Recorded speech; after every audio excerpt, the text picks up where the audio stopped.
یا رسول الکریم اما بعد فاعوذ باللہ من الشیطان الرجیم بسم اللہ الرحمن الرحیم الصلاۃ والسلام علیک یا رسول اللہ وعلی آلک واصحابک یا حبیب اللہ الصلاۃ والسلام علیک یا نبی اللہ وعلی آلک واصحابک یا نور اللہ نویت سنت الاعتکاف۔ فرمان مصطفیٰ صلی اللہ تعالی علیہ وآلہ وسلم، جو مجھ پر روز جمعہ درود شریف پڑھے گا میں قیامت کے دن اس کی شفاعت کروں گا۔ صلو علی الحبیب صلی اللہ تعالی علی محمد صلی اللہ تعالی علیہ وسلم۔ الحمدللہ ہمارا درس فقہ جاری ہے۔ آج انشاءاللہ ہم نماز کے فرائض میں سے کچھ فرائض کے وضاحت سنیں گے انشاءاللہ۔ نماز کے جو ہیں 7 فرائض ہیں، اس کے ترتیب میں عرض کرتا چلوں۔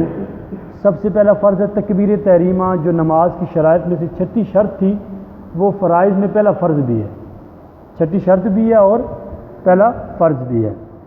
نمبر 2 کیا ہے؟ قیام، کھڑے ہو کے نماز پڑھنا، قیام فرض ہے۔ نمبر 3 قرات، نمبر 4 رکوع، نمبر 5 سجود، نمبر 6 قعدہ اخیرہ، نمبر 7 خروج بسنعہ۔ میں ایک بار پھر عرض کرتا چلوں، جس ترتیب سے نماز پڑھتے ہیں وہ ترتیب یاد رکھیں گے تو فرض یاد رہیں گے۔ سب سے پہلے کیا کرتے ہیں؟ اللہ اکبر کے ہاتھ باندھتے ہیں، یہ تکبیر تحریمہ ہے۔ اس کی مزید وضاحت سنتے ہیں۔ تکبیر تحریمہ، پھر کھڑے ہو کے نماز پڑھتے ہیں تو قیام دوسرا فرض ہے، اور تیسرا فرض کیا ہے؟ قیام کے بعد کیا کرتے ہیں آپ؟ قرات کرتے ہیں، قرات تیسرا فرض ہے۔ قرات کر چکے، فاتحہ پڑھ لی، اس کے بعد آپ نے سورت ملا لی تو پھر کیا کرتے ہیں؟ رکوع کرتے ہیں۔ تو چوتھا فرض کیا ہوا؟ رکوع ہے۔ رکوع کے بعد کیا کرتے ہیں؟ سجدے، سجود، سجدہ نہیں سجود، 2 سجدے۔ تو یہ کیا ہوا؟ 5واں فرض ہو گیا۔ چھٹا فرض کیا ہے؟ آخری قعدے میں بیٹھنا، قعدہ اخیرہ، التشہد کی مقدار بیٹھنا۔ اس کی انشاءاللہ مزید وضاحت آ رہی ہے۔ اور آخری فرض یہ ہے 7واں فرض خروج بسنعہ، اس کا مطلب ہے سلام کے ساتھ یا ایسا کوئی فعل کرنا جس کے ذریعے بندہ نماز سے خارج ہو جائے، نماز سے باہر نکل آئے۔ انشاءاللہ اس کی وضاحت سنتے ہیں۔ 7 فرائض ہیں۔ سب سے پہلا فرض ہے تکبیر تحریمہ۔ اس میں کیا تفصیل ہے؟ در حقیقت تکبیر تحریمہ تکبیر اولیٰ نماز کی شرائط میں سے بھی ہے، مگر نماز کے افعال سے بالکل ملی ہوئی ہے، اس لیے اسے نماز کے فرائض میں بھی شمار کیا جاتا ہے۔ مقتدی نے تکبیر تحریمہ کا لفظ اللہ اکبر، اللہ امام کے ساتھ کہا، مگر اکبر امام سے پہلے ختم کر لیا تو نماز نہ ہوگی۔ یہ ذرا مسئلہ بہت اہم ہے، بہت اہم ہے۔ امام صاحب نے کہا اللہ اکبر، اب امام صاحب کہہ رہے ہیں اللہ، مقتدی کہہ رہے ہیں اللہ اکبر۔ اکبر امام صاحب کا بھی ختم نہ ہوا، مقتدی کا پہلے ہی ختم ہو گیا اور اس نے ہاتھ بھی باندھ لیے ہیں، تو اب اس کی نماز نہیں ہوگی، نماز اسٹارٹ ہی نہ ہوئی۔ اور یہ چھوٹی سی بات نہیں ہے، بہت اہم بات ہے کہ امام صاحب کہیں اللہ اکبر، اس کے بعد آپ نے کیا کہنا ہے؟ اللہ اکبر، کیونکہ آپ نے کیا کہا ہوا ہے؟ پیچھے اس امام کے، آگے اس امام کے تو ہونا ہی نہیں آپ نے۔ جب آپ امام کہہ دیے تو پیچھے رہنا ہے نا، آگے تو جائیں گے پھر امام نہیں رہے گا، اس لیے پیچھے رہنا ہے۔ جب امام صاحب اللہ اکبر کہہ لیں پھر آپ نے اللہ اکبر کہنا ہے، بے شک آپ ہاتھ پہلے کریں۔ اکبر امام کا ختم ہونے سے پہلے لفظ اللہ اکبر میں آپ کا اکبر جو ہے لفظ ہے وہ ختم نہیں ہونا چاہیے۔ اچھا، اسی طرح امام کو رکوع میں پایا، تکبیر تحریمہ کہتا ہوا رکوع میں گیا، یعنی تکبیر اس وقت ختم ہوئی کہ ہاتھ بڑھائیں تو گھٹنوں تک پہنچ جائیں، نماز نہ ہوگی۔ ایسے موقع پر قاعدہ کے مطابق پہلے کھڑے تکبیر تحریمہ کہہ لیجئے، اس کے بعد اللہ اکبر کہتے ہوئے رکوع کیجئے، اور امام کے ساتھ اگر رکوع میں معمولی سی بھی شرکت ہو گئی رکعت مل گئی۔ اگر آپ نے رکوع میں داخل ہونے سے پہلے قبل امام کھڑا ہو گیا تو رکعت نہ ملی۔ یہ مسئلہ بڑا اہم ہے جب جماعت سے ہم نماز پڑھتے ہیں۔ شاید میں نے یہاں پر ایک بار پریکٹیکلی کر کے بتایا تھا، اب نماز کے فرائض چل رہے ہیں، میں اس کو ذرا فوکس کیجیے گا۔ میں آپ کو عرض کرتا ہوں، یہ پریکٹیکلی کے بغیر سمجھ نہیں آئے گا۔ دیکھیں، امام صاحب رکوع میں ہیں تو اب آپ نے کیا کرنا ہے؟ باغ کے لوگ آتے ہیں تاکہ ہمیں رکعت مل جائے، کہ غلطی یہ ہوتی ہے رکعت پانے کی خاطر نماز ضائع کر دیتے ہیں۔ اب رکعت کیا ملنی؟ نماز ہی نہیں ملتی، نماز ہی نہیں ہوتی۔ وہ کیا ہوتا ہے؟ امام صاحب رکوع میں ہیں، اب آپ نے کیا کرنا ہے؟ پہلے تکبیر تحریمہ کہنی اللہ اکبر، آپ نے کہہ دیا ہاتھ نہیں باندھنے، ہاتھ وہاں باندھتے ہیں جہاں کچھ پڑھنا ہوتا ہے. اب آپ نے پڑھنا کچھ بھی نہیں ہے, ٹھیک ہے, آپ نے رکوع میں جانا ہے, آپ نے کہا اللہ اکبر, اکبر کہہ دیا, پھر اللہ اکبر. اب آپ نے اس طریقے سے ملنا ہے امام کے ساتھ. اگر آپ نے اللہ اکبر کہہ کے کہا اللہ اکبر, اب آپ کا لفظ اکبر ختم کہاں ہوا؟ جب آپ کے ہاتھ گھٹنے تک پہنچ گئے تھے. اب آپ کی نماز شروع ہی نہیں ہوئی, شروع ہوتے ساتھ ہی نماز ٹوٹ گئی آپ کی. دیکھیں اللہ اکبر یہ غلط ہے. اگر آپ ایک تکبیر میں آنا چاہتے ہیں پھر بھی آ سکتے ہیں. اللہ اکبر, اکبر پہلے ختم ہو گیا, ہاتھ میرے بعد میں گھٹنوں تک پہنچے ہیں, اس طریقے سے بھی جا سکتے ہیں. بہترین طریقہ کیا ہے؟ اللہ اکبر اللہ اکبر, یہ بہترین طریقہ ہے. تو یہ طریقہ غلط ہے. اللہ اکبر, اکبر ختم ہونے سے پہلے پہلے ہاتھ گھٹنوں تک پہنچ گئے تو آپ کی نماز درست نہ ہوگی. اس میں بہت لحاظ رکھنا ہے, بہت لحاظ رکھنا ہے. اچھا, اسی طرح اگلا مسئلہ یہ ہے, اگر آسا یعنی بیساکھی خادم یا دیوار پر ٹیک لگا کے کھڑا ہونا ممکن ہے تو فرض ہے کہ کھڑا ہو کر پڑھے.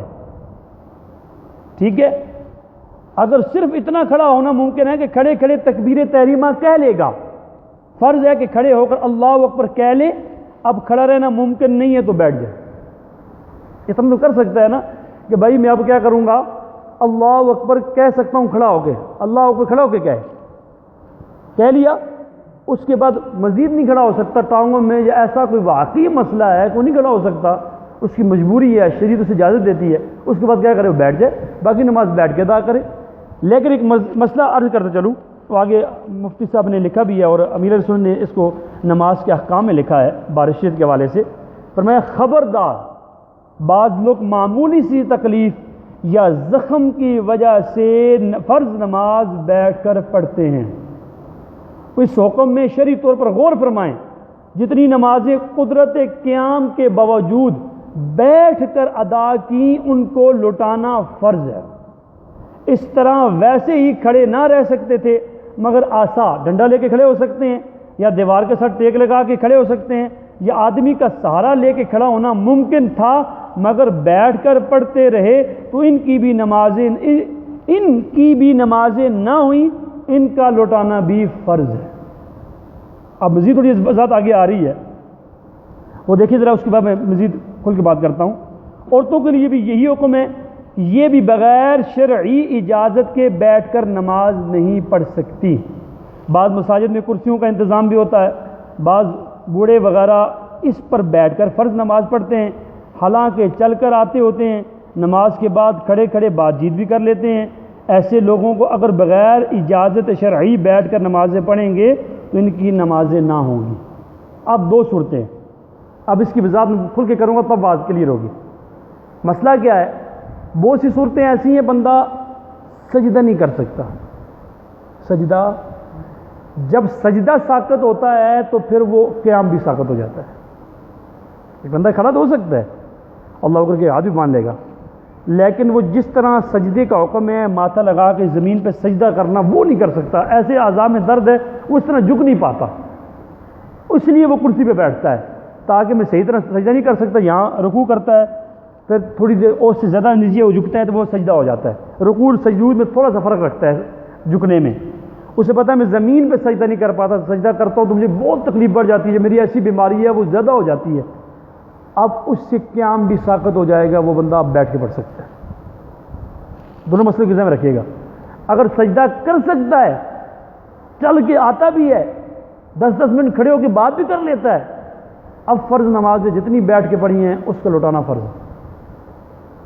کیا پھر مسئلہ سمجھیے گا, جہاں سجدہ ساقط ہوگا تو قیام ساقط ہو جائے گا. اگر سجدہ نہیں کر پاتا تو قیام نہیں کرتا, ٹھیک ہے بیٹھ کے پڑھ سکتا ہے وہ. لیکن سجدہ کر سکتا ہے اور وہ بیٹھ کے نماز پڑھ رہا ہے, اب حکم یہ ہے کہ کھڑا ہو کر وہ کیا کرے, اللہ اکبر کیا ہے, پھر بیٹھ جائے زمین پہ. سجدہ تو کر سکتا ہے, وہ سجدہ بھی کرے, باقی نماز اس طرح بیٹھ کے پڑھ سکتا ہے. لیکن وہ کیا ہے کہ سجدہ بھی نہیں کر پا رہا, ایسی کیفیت میں ہے. اب حکم یہ ہے کہ ٹھیک ہے وہ بیٹھ کے پڑھے, اس کی نماز بیٹھ کے پڑھنا کیا ہے درست ہے. تو بلا عذر چھوٹی سی تکلیف سمجھنا کہ بھائی اب میں نہیں پڑھ پاؤں گا, بس مجھ سے نہیں ہو پائے گا, اپنے آپ کو سہارا دے کر ایسے نظام چلائے گا, تو پھر وہ شرعی حکم یہی ہے کہ ایسی نمازیں نہ ہوں گی.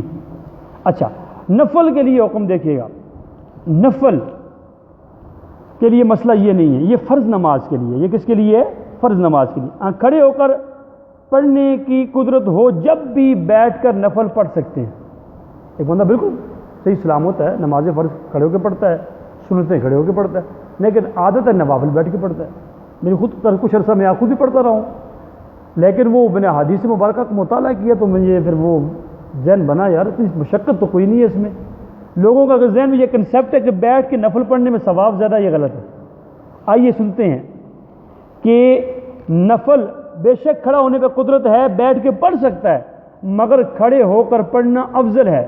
حدیث پاک کیا ہے؟ بارشت نے حدیث پاک نقل کی گئی ہے، سیدنا عبداللہ بن عمر رضی اللہ عنہ سے مروی ہے، رحمت عالم صلی اللہ تعالی علیہ وسلم نے ارشاد فرمایا، بیٹھ کر پڑھنے والے کی نماز کھڑے ہو کر پڑھنے والے کے نصف یعنی آدھا ثواب ہے، البتہ عذر کی وجہ سے بیٹھ کر پڑھے تو ثواب میں کمی نہ ہوگی۔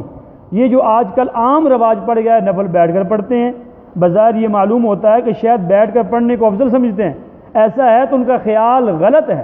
وطر کے بعد 2 رکعت نفل پڑھتے ہیں، ان کا بھی یہی حکم ہے کہ کھڑے ہو کر پڑھنا افضل ہے۔ بیٹھ کے پڑھیں گے جائز ہے نفل، لیکن جتنا ثواب آپ کو کھڑے ہو کے ملے گا بیٹھ کے آدھا ملے گا۔ ثواب کتنا کم ہو گیا؟ آدھا کم ہو گیا۔ تو بیٹھ کے نفل پڑھنا جائز ہے، لیکن کھڑے ہو کر پڑھنے میں ثواب زیادہ ہے، بیٹھ کر پڑھنے سے آدھا ثواب کم ہو جائے گا۔ اللہ تعالیٰ کی بارگاہ میں دعا ہے جو سنا عمل کرنے کی توفیق عطا فرمائے۔ آج تکبیر تحریم اور قیام کے بارے سے ہم نے الحمدللہ یہ 2 مسئلے ہم نے سیکھے۔